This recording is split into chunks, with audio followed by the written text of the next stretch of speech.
Caribbean सागर के बीच एक परिवार अपनी यॉट पर छुट्टियां मना रहा होता है। माँ जूलिया तैरने के लिए पानी में कूद जाती है। आराम करते समय उसे कुछ अजीब महसूस होता है, लेकिन क्योंकि आसपास कुछ दिखाई नहीं देता, वह सोचती है कि शायद उसका भ्रम होगा। सेकंड बाद वही अजीब एहसास फिर होता है। बार भी कुछ नजर नहीं आता, लेकिन अब वह घबरा जाती है और यॉट की तरफ तैरना शुरू करती है। तभी अचानक कोई उसकी टांग खींचने लगता है और वह मदद के लिए जोर जोर से चिल्लाने लगती है। बेटी कैसी हेडफोन लगाकर म्यूजिक सुन रही होती है, इसलिए उसे कुछ सुनाई नहीं देता। पति टॉम और बेटा बेन मछली पकड़ने में व्यस्त होते हैं। जूलिया पानी के ऊपर टिकने की कोशिश करती है, लेकिन मुंह में पानी जाने की वजह से चिल्लाना मुश्किल हो जाता है। थोड़ी देर बाद टॉम को एहसास होता है कि काफी देर से उसने जूलिया को नहीं देखा। वह यॉट पर उसे ढूंढता है और फिर अपनी पत्नी को खतरे में देख लेता है। वह बच्चों को बुलाता है, यॉट को उस तरफ ले जाता है और पानी में कूद जाता है। जल्दी से जूलिया तक पहुंचकर उसे संभालता है और यॉट की ओर तैरता है। बच्चे दोनों को ऊपर खींच लेते हैं। परिवार जूलिया को संभालता है, लेकिन जूलिया खुद को समझाती है कि शायद लहरों की वजह से ऐसा हुआ होगा।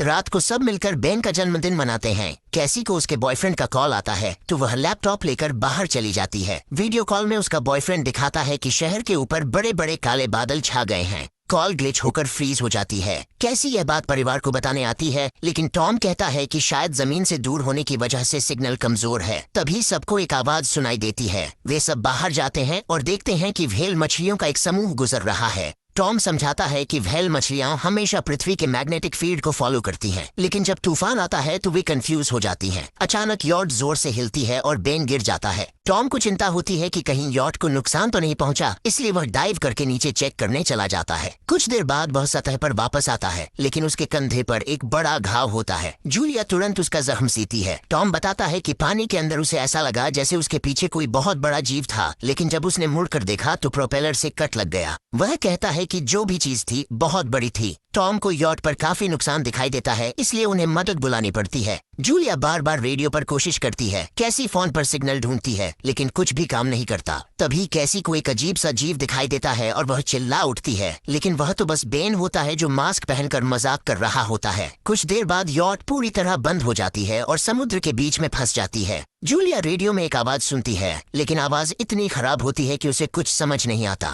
टॉम परिवार को बताता है कि उनके पास सिर्फ 4 दिन का खाना पानी बचा है और अब उन्हें किसी मछली पकड़ने वाली नाव का इंतजार करना होगा। अचानक रडार पर कुछ डिटेक्ट होता है और परिवार को एक अजीब सी आवाज सुनाई देती है। सब दौड़कर बाहर आते हैं और हैरानी से देखते हैं कि कई सारे उल्कापिंड जमीन पर गिर रहे हैं। जहाँ जहाँ उल्कापिंड गिरते हैं वहाँ बड़े धमाके होते हैं। एक उल्कापिंड पानी में उनके पास गिरता है तो टॉम तुरंत यॉट को चलाने की कोशिश करता है। इंजन मुश्किल से चलता है, लेकिन तभी एक और उल्कापिंड उस इलाके को हिट करता है। परिवार डर के मारे एक दूसरे को कसकर पकड़ लेता है। तभी टॉम को समझ आता है कि जो आग के गोले गिर रहे हैं वे उल्कापिंड नहीं बल्कि सैटेलाइट्स हैं। उसी वक्त बेन देखता है कि यॉट से धुआं निकल रहा है। टॉम चेक करता है और कंफर्म होता है कि इंजन खराब हो गया है। हवा तेज होने लगती है तो फैमिली यॉट के अंदर छुप जाती है, बिना ये नोटिस किए कि कंपास बहुत तेजी से घूम रहा है। यॉट जोर जोर से हिलने लगती है। बेन फिर से गिर जाता है और इस बार उसे चोट भी लग जाती है। लहरें तेजी से यॉट से टकरा रही होती हैं। टॉम स्ट्रगल करके बाहर जाता है और लाइफ जैकेट्स लेकर आता है। तभी पावर चली जाती है। टॉम तुरंत पावर बॉक्स का बटन प्रेस करता है और लाइट वापस आ जाती है। उस वक्त बेन नोटिस करता है कि जूलिया की नाक से खून बह रहा है। जूलिया को चक्कर आने लगते हैं, जबकि कैसी सिंक पर जाकर उल्टी कर देती है। टॉम रेडियो ट्राई करता रहता है पर सिग्नल नहीं मिलता। अचानक एक तेज हाई पिच्ड नॉइज आती है और हवा और भी स्ट्रांग हो जाती है। जूलिया दरवाजे बंद करने की कोशिश करती है, पर एक हैच खुल जाता है और हवा खिड़कियां तोड़ने लगती है।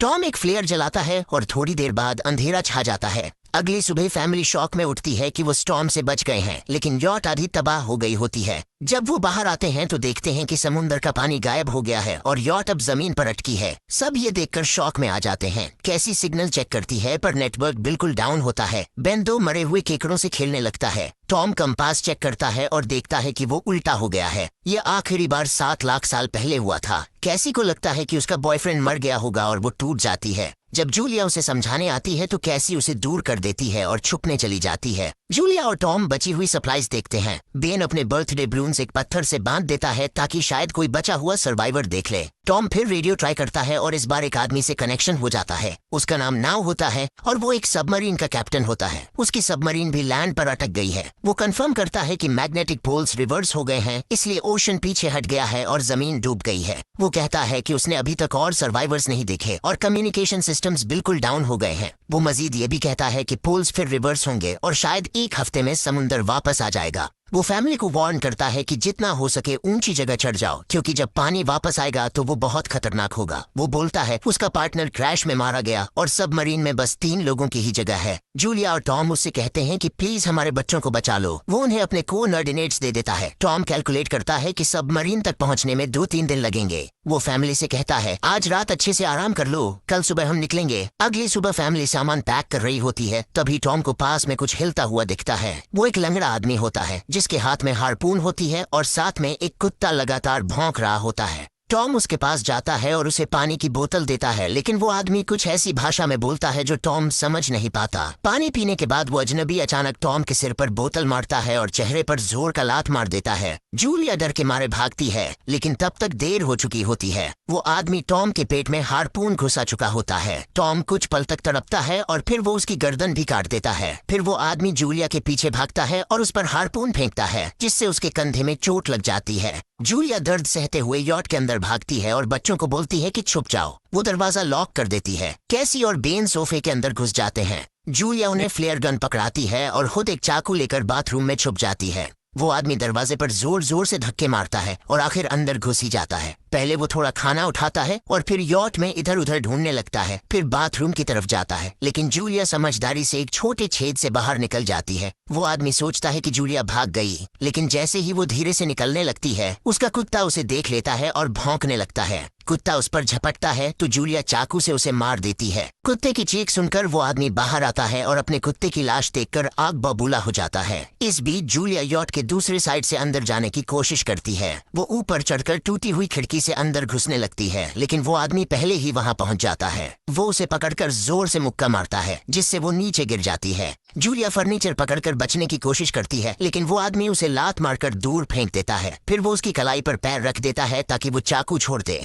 और फिर उसके बाल पकड़कर उसका चेहरा जमीन पर दे मारता है और सोफे पर फेंककर उसका गला दबाने लगता है। बच्चे ये सब कुछ देख रहे होते हैं। कैसी बाहर निकलकर फ्लेयर गन चलाती है जो सीधा उस आदमी को लगती है। वो जल उठता है और यॉट में आग फैलने लगती है। बच्चे तुरंत भाग जाते हैं, लेकिन जूलिया वापस आती है। वो उसे एक किक मारकर गिराती है, मैप और बैग उठाती है और वहां से भाग जाती है। बेन और कैसी अपने पापा के पास जाकर रोने लगते हैं। जूलिया भी उनके साथ बैठ जाती है और तीनों मिलकर आंसुओं के साथ टॉम को आखिरी अलविदा कहते हैं। तभी वो डरावना आदमी फिर यॉट से बाहर निकल आता है तो फैमिली फिर से भागने लगती है। कुछ ही देर में यॉट एक बड़े धमाके के साथ उड़ जाती है। थोड़ी दूर चलने के बाद वो लोग एक छोटे से झरने के पास रुकते हैं ताकि थोड़ा आराम कर सकें। कैसी सोचती है कि शायद वो पागल आदमी उनके पास गुब्बारे देखकर आया था। ये सुनकर बेन खुद को कसूरवार मानने लगता है। जूलिया उसे समझाती है कि इसमें उसकी कोई गलती नहीं थी और सबको आगे बढ़ने को कहती है, क्योंकि वो आदमी अभी भी उनके पीछे है। रास्ते में एक छोटे तालाब के पास बेन एक मरी हुई हैमरहेड शार्क देखकर हैरान रह जाता है। तभी जूलिया नोटिस करती है कि वो आदमी फिर उनके करीब पहुंचने वाला है।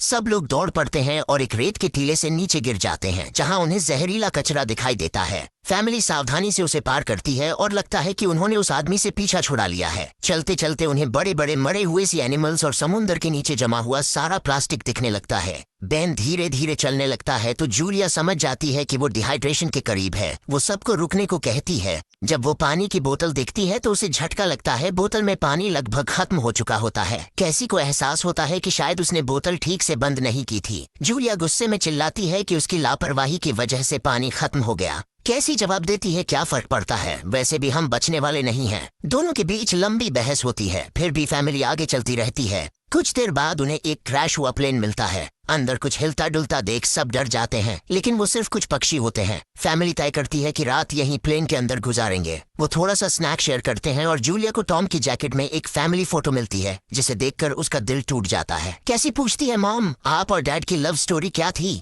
जूलिया मुस्कुराकर बताती है, टॉम हॉस्पिटल में मेरा पेशेंट था। फिर एक दिन उसने फूल और एक प्यारी सी कविता देकर अपना प्यार जताया था। रात के बीच में कैसी प्लेन से बाहर जाती है। तभी वो डरावना आदमी उसे पीछे से पकड़ने की कोशिश करता है, लेकिन जूलिया अचानक पीछे से उस पर टूट पड़ती है और बार बार चाकू से वार करके उसे मार देती है। कैसी अपनी माँ को गले लगाकर शांत करती है। अगली सुबह उस आदमी की लाश पर कीड़े गुंड पड़े होते हैं।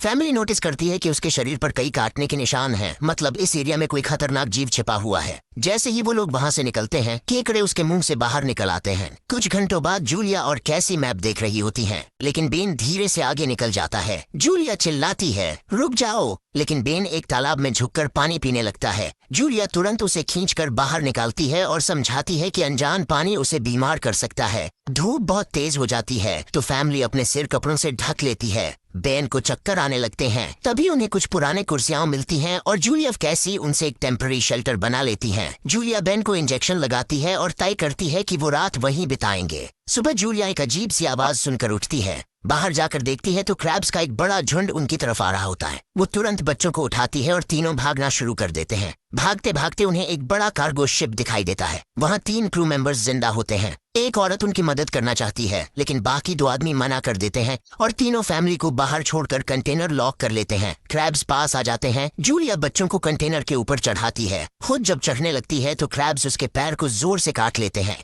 बच्चे उसे खींचकर ऊपर चढ़ाते हैं, नहीं तो वो नीचे गिर जाती। कंटेनर के एक छेद से आधे क्रैब्स अंदर घुस जाते हैं। क्रू मेंबर्स फायरिंग शुरू करते हैं लेकिन क्रैब्स उन पर हावी हो जाते हैं और दोनों को मार डालते हैं। आखिरी आदमी छत के होल तक पहुंचता है लेकिन क्रैब्स उसे भी नीचे खींच लेते हैं और वो भी मर जाता है।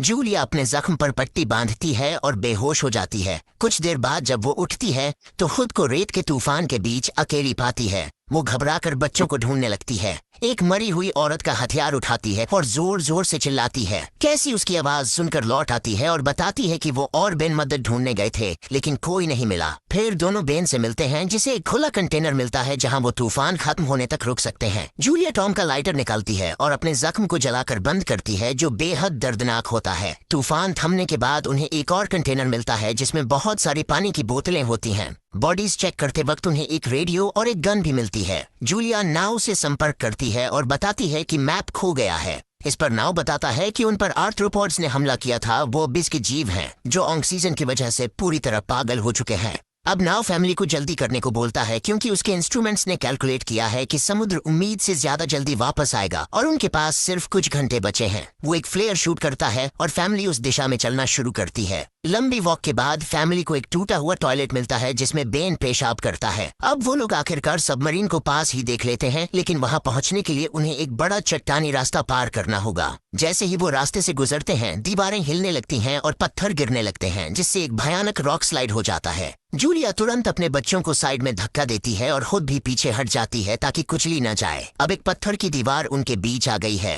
जूलिया बच्चों से कहती है कि वो बिना उसके आगे बढ़ जाए लेकिन कैसी मना करती है और जोर देती है कि उसकी माँ को चढ़ने की कोशिश करनी चाहिए। बहुत बहस होती है और चिल्लाने के बाद जूलिया वादा करती है कि वो बाद में अपने बच्चों को ढूंढ लेगी। मजबूर होकर कैसी अपने भाई को खींचकर आगे ले जाती है। बच्चे चट्टानी रास्ता चढ़कर सबमरीन की तरफ भागते हैं लेकिन वहां पहुंचकर देखते हैं कि नाव बाहर खून में लथपथ पड़ा है। वो समझाता है कि उसके लिए सब खत्म हो गया है और अब बच्चे सबमरीन ले सकते हैं। ये सोचकर कि एक एक्स्ट्रा जगह होगी कैसी वापस अपनी माँ को ढूंढने भागती है। तभी जूलिया केकड़ों को आता देखती है और वो फायरिंग शुरू कर देती है। कुछ केकड़ों को वो मार देती है लेकिन झुंड बहुत बड़ा होता है और सबसे लड़ना मुश्किल हो जाता है। उसी वक्त कैसी दीवार के ऊपर दिखाई देती है और हाथ आगे बढ़ाती है तो जूलिया अपने घायल पैर के बावजूद तेजी से चढ़ना शुरू करती है। कैसी की मदद से वो दूसरी तरफ पहुंच जाती है और दोनों साथ में सबमरीन की तरफ भागते हैं। बेन पहले से ही ऊपर खड़ा होता है और फायर खोल देता है ताकि केकड़े डिस्टर्ब रहें जब तक फैमिली ऊपर चढ़ जाए। केकड़े नाव के शरीर तक पहुंचते ही तुरंत उसे खाने लग जाते हैं। जूलिया गन उठाती है और फायरिंग जारी रखती है जब तक बच्चे अंदर चले जाएं। जब वो सुरक्षित हो जाते हैं जूलिया समझती है कि गोलियां खत्म हो गई हैं तो वो गन केकड़ों पर फेंक देती है और अपने बच्चों के साथ अंदर चली जाती है। फैमिली हैच को अच्छे से लॉक करती है और खिड़की से केकड़ों को सबमरीन के चारों तरफ देखती है। इसी वक्त समुद्र वापस आ जाता है तो तीनों तुरंत अपनी सीटों पर बैठकर बेल्ट पहन लेते हैं और एक दूसरे का हाथ पकड़ लेते हैं।